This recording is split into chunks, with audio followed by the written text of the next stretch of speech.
Drum roll. You know what today is? Today is iPhone launch day.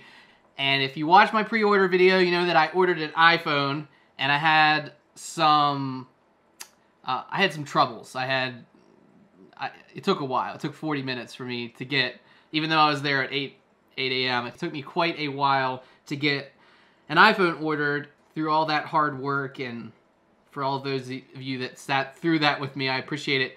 I got sort of lucky, and look what I got right here. I got an iPhone. I got an iPhone 11 Pro Max, 512 gigabytes, the silver one, just like I wanted. It came today from AT&T. Took a while. FedEx took them a while to drop it off. It was like 2 p.m. But I'm pretty excited. I'm pretty excited that I finally have one of these in my hands. I can't believe I'm doing this again this year. I'm so excited. So in preparing for this all day, I've been backing up my previous phone, which was the iPhone XS Max. 512 gigabyte. And you know, really what's interesting about these larger phones is if you use the space, eventually when you go to do a new phone, it's a lot of data that you need to transfer across to the other phone. So I went to do this, I went into iTunes and I went to back it up into my computer, and my computer didn't have enough space, and Googled this.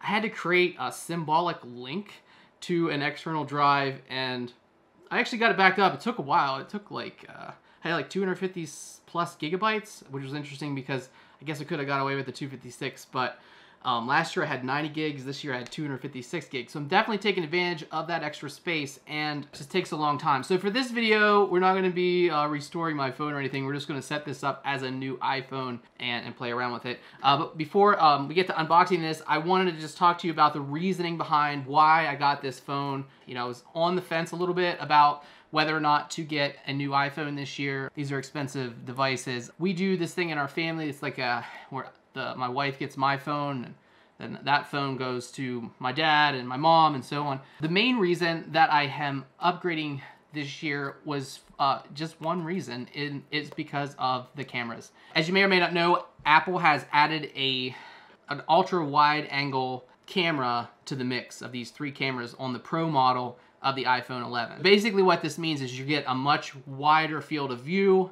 That to me is really important because if you're in like closed space and you need to film something up close, you get a lot more image real estate, so to speak, than you would with the standard wide angles. They still have the wide angle lens camera, and they also have a telephoto. So you get to select between all 3, and they work in conjunction with each other. And I'm pretty excited to see how that works out, as well as checking out the low light capability, which it does have the night mode photography. So I'm pretty excited about that because I do some night stuff as well. Every camera that I buy, the first lens I get is an ultra wide, and then I go with like a portrait lens or something like that. So this is like the perfect thing for me to upgrade. Obviously, it's a no-brainer. And plus my lucky number's 11, so I really couldn't skip that. Let's get to unboxing this phone. All right, guys, so this is the moment that we've all been waiting for. At least I have. So yeah, so this is the box. It shows the, you know, the back glass of the silver iPhone, the iPhone on the side. Has some information on the back here about the technologies that are used. You just pull up on this little guy, and here we go.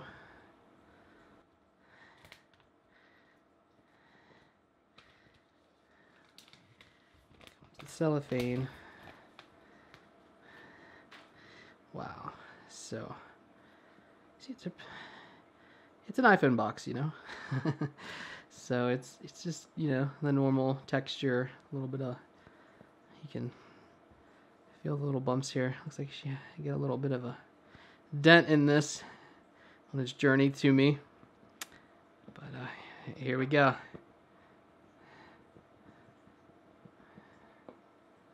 Oh, wow, that's so much better than the box. Wow, these cameras, like, it just seems like the size of them makes you think like, wow, are those like large apertures? I don't know. You know what I mean? Like, it's incredible to see. And this matte finish on the back is really neat. Like, it feels different than the back of the XS. The XS is just more like glass. This is more like a frosted feel to it. And of course the Apple logo feels slightly different. But all right, here we go. Let's take it out of there. Okay. So here's the front of the phone. It's all black, just as we would expect with this stainless steel finish around the exterior. Nothing really much different. SIM tray, cameras. Pretty neat. I love that we still have a kill switch. It bothers me that iPads don't. But okay, so I'm just gonna go ahead and get the things in the box out of the way. So we have our design by Apple in California, and of course we have all of our, you know, documentation and whatnot. Hello. Sort of like a quick start guide.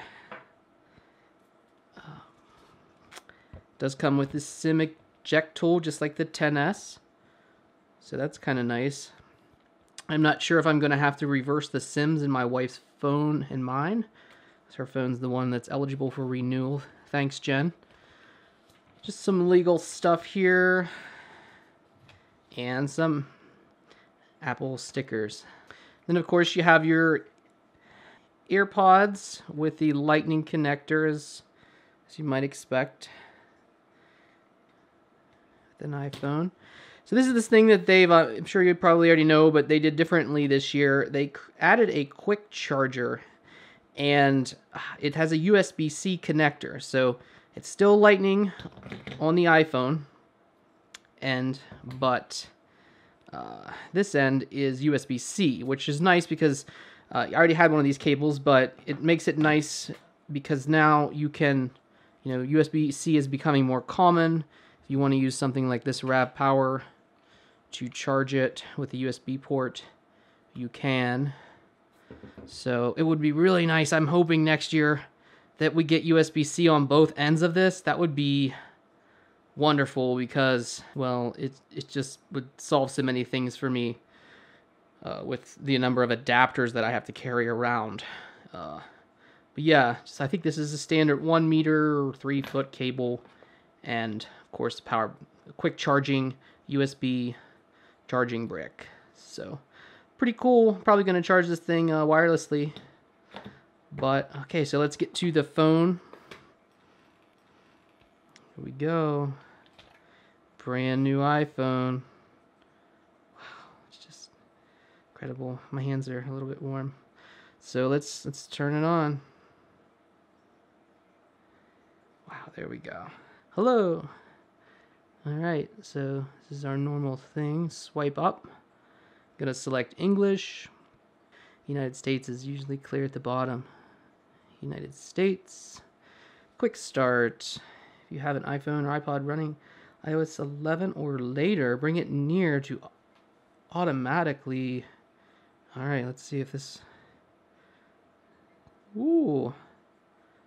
Oh, this is gonna be sweet.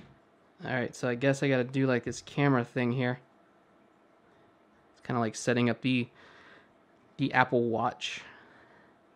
Ooh, enter a passcode. Setting up your phone. Face ID. I'm gonna set that up later in settings. Transfer data from Eric's. Wow, I did not anticipate this. If you are moving from Eric's iPhone XS Max, you can transfer all your data and settings directly to this phone. Keep your other phone nearby and connected. Estimated transfer time is 1 hour and 45 minutes. Well, I don't want to put you guys through that. Let's just go ahead and do other options for now. Oh my gosh, but that would be amazing. Like with the size of these phones, we just figured out the solution to that is just to do that, right? Okay, terms and conditions, I agree. Sure, you can transfer my settings.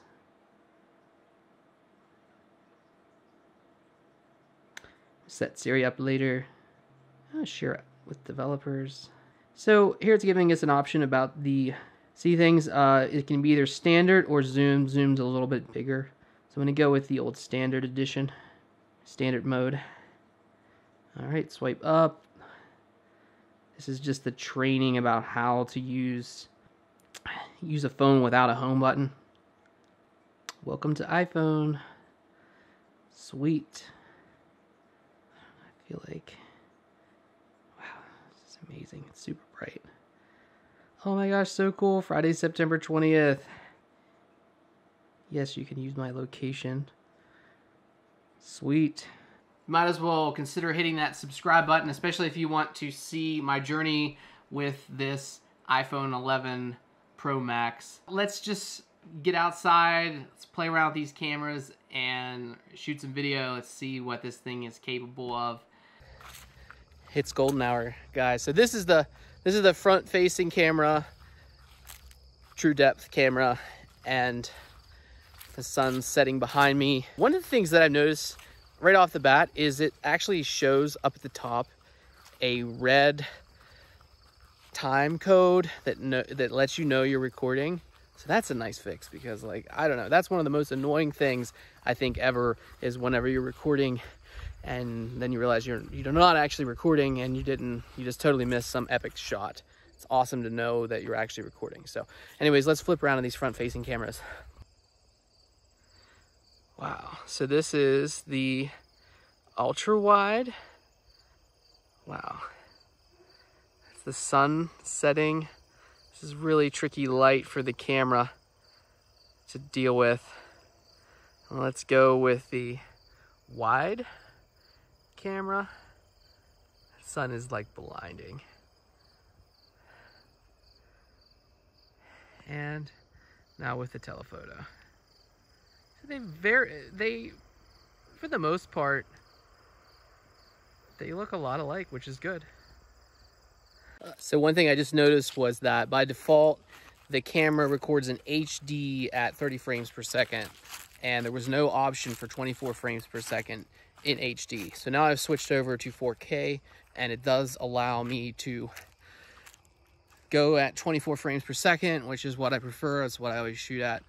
I like to be more cinematic, and so that's cool that at least it works at 4K on the front facing and all three rear facing cameras. So this is just a handheld shot, 4K, 24 frames per second. This is our tree house we're building. It's one of the reasons I haven't been doing so many videos. Yeah. This is the wide angle. Yeah, I can't imagine what this is gonna look like when I put it on that stabilization gimbal. I bet it's gonna look awesome. So anyways, here's what the self-portrait looks like. So that's pretty cool. You can actually stop the aperture down to a 1.4 with the self-portrait, which I don't think you could do that on the XS, but if you could, I never used it. Kind of feel like this is a little wider than the XS as far as like vlog style, recording yourself,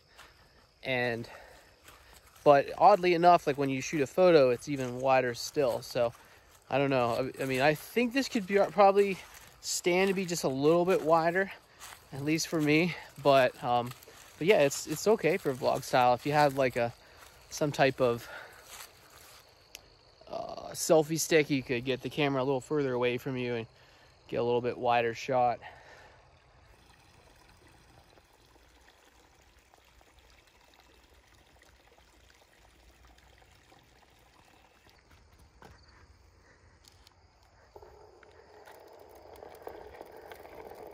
Yeah, I don't know how this wind noise is going to be, but I'm definitely anxious to get like Lightroom Mobile on here and Filmic Pro. The default apps just really don't do it justice, in my opinion. So, yeah.